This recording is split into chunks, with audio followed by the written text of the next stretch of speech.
If you go back to our second episode जिसमें हारिस भाई की पूरी बातचीत मुझे इसी पे थी कि people and kids can learn a lot of from fear, हाँ hurt, हाँ। and failure. हम्म। और I think across the board हमने जितने भी लोगों से बात की सबका यही कंसेंसस है कि स्टॉप कॉडलिंग योर चाइल्ड हाँ। And I think let your child fail and let your child feel may be fear and they learn from that. अच्छा, इसमें बड़े मजे की बात हुई तलहा, बहुत सारे लोग उसको मिस इंटरप्रेट कर गए जब हमने ये बात की कि बच्चों को कॉडल नहीं करें, उनको क्वेश्चन नहीं दें, उनको प्रोटेक्ट नहीं करें। तो लोग जरा खफा हो गए इस बात को सुन के कि क्यों ना करें हम अपने बच्चों को प्रोटेक्ट, हम तो अपनी जान से ज्यादा अपने बच्चों को प्रोटेक्ट करेंगे। देखिए, प्रोटेक्शन हमारे हाथ में है ही नहीं। प्रोटेक्शन तो अल्लाह मियाँ के हाथ में है। हम हाफिज नहीं है, हाफिज तो हमारा रब है। हम अपने बच्चों को गाइड कर सकते हैं, हम उसको गलत और सही बता सकते हैं। और अगर हम उसकी हर फॉल पर मौजूद होंगे, अरे मेरा बच्चा गिर गया, अरे मेरे बच्चे को चोट ना लग जाए, तो मेरा बच्चा चलना कैसे सीखेगा? हम सारी जिंदगी अपने बच्चों के साथ नहीं रहने वाले। जैसे अब हमारे माँ बाप, मेरे वालदेन इस वक्त मौजूद नहीं है, मुझे बहुत सारी जगहों पे गाइड करने के लिए मुझे अपने फैसले खुद लेने पड़ते हैं ना। तो वो एबिलिटी टू डिसाइड कैसे पैदा होगी अगर मैं उसके लिए सारे डिसीजन लेना शुरू कर दूं। हाँ, वो कुछ गलत डिसीजन लेगा या लेगी तो उसका उसको कॉन्सिक्वेंस फेस करना पड़ेगा। और हम उसको बताएं कि हाँ बेटे ये इस वजह से हुआ, हम गाइड करें, हम गाइड करते रहें मुसलसल। प्रोटेक्शन हमारे हाथ में नहीं है, ये चीज हमें समझनी पड़ेगी। प्रोटेक्ट करने वाला सिर्फ अल्लाह रब्बुल इज्जत है। और वो हमें भी और हमारे बच्चों को भी 70 माओं से ज्यादा मोहब्बत करता है। तो इसमें मुझे लगा कि मज़ीद वज़ाहत की ज़रूरत है। बल्कि मैं बहुत ही रीसेंट एक इंसिडेंट है, मैं उसको इससे एग्ज़ाम्पल के तौर पे इस्तेमाल करूँगी कि अक्सर दफ़ा ये होता है कि बच्चे अगर गली में जैसे खेल रहे हैं अपने कंपाउंड में और वहाँ हो गई किसी से लड़ाई, और उन्होंने आके कहा मैं ग्राउंड नहीं जाऊँगी या जाऊँगा, और मैं वहाँ बच्चे ऐसे हैं, उन्होंने ये कर रहे हैं। अच्छा, तो तुम्हें ये हुआ, चलो मैं चल के देखती हूँ या मैं देखता हूँ। वालिदैन फौरन कूद पड़े उस कॉन्फ्लिक्ट को रिजॉल्व करने के लिए।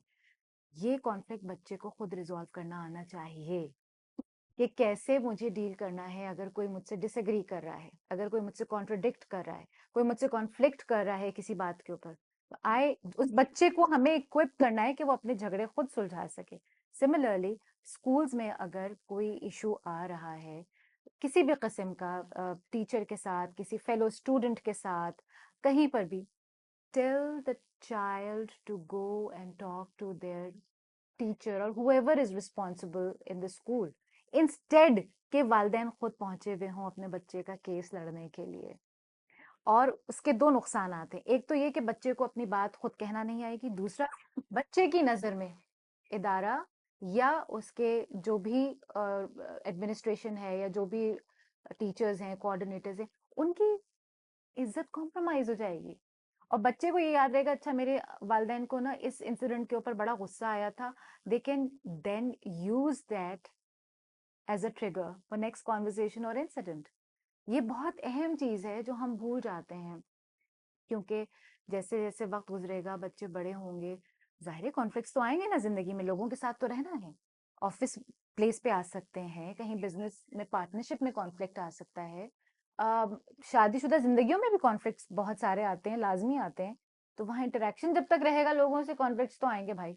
तो वो लड़ाइयाँ तो, और वो रिजोल्यूशन की तरफ जो काम करना है कॉन्फ्लिक्ट को, वो तो बच्चे को खुद करना है ना। हम क्या वहाँ यूनिवर्सिटीज में भी जाएंगे? फिर हम उसके शादी होने के बाद उसके घरों में भी जाएंगे उनके मसले सुलझाने के लिए? तो ये जरा सोचने की बात है, और इस पे मेरा ख्याल है हम आगे लोगों को जरूर इनवाइट करें और लोगों के पॉइंट ऑफ व्यूज लें इसके ऊपर कि how do we address this. It's just not about protecting your child from danger or from anything which is bad in the society. It is also about enabling and equipping our children कि जिंदगी हर दफा हर वक्त हमारी मर्जी के मुताबिक हमें तजुर्बात में नहीं डालेगी। हमारी मर्जी के बरक्स भी चीजें होंगी, हमारी मर्जी के खिलाफ भी होंगी, और लोग भी हमें जरूरी नहीं है कि हर दफा यही मिले। तो गलत लोगों से कैसे डील करना है ये उसको सीखना पड़ेगा और हमें थोड़ा सा सब्र करना पड़ेगा। क्या ख्याल है? असल में people don't understand that there can be two rights to something. You can be right and I can be right. It does not mean कि अगर आप सही हैं तो मैं गलत हूँ. That is what a lot of people uh, think कि अगर एक there is only one solution to a problem. मुझे याद है सबीना खत्री आप आई थी एंड उन्होंने यही बात करी थी कि दुनिया में कॉन्फ्लिक्ट क्यों होता है. सबसे बड़ा मसला कॉन्फ्लिक्ट और वॉर एंड उन्होंने यही बात करी थी कि everyone wants peace. The way that we have peace is okay. There can be two separate ideologies. There can be two separate. जो मुझे याद है कि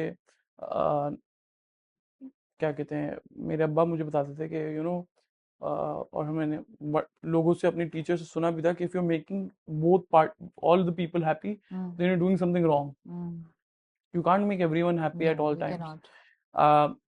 And we've seen that with throughout even our journey. मतलब we've had a few guests, I won't name, who I've highly disagreed with.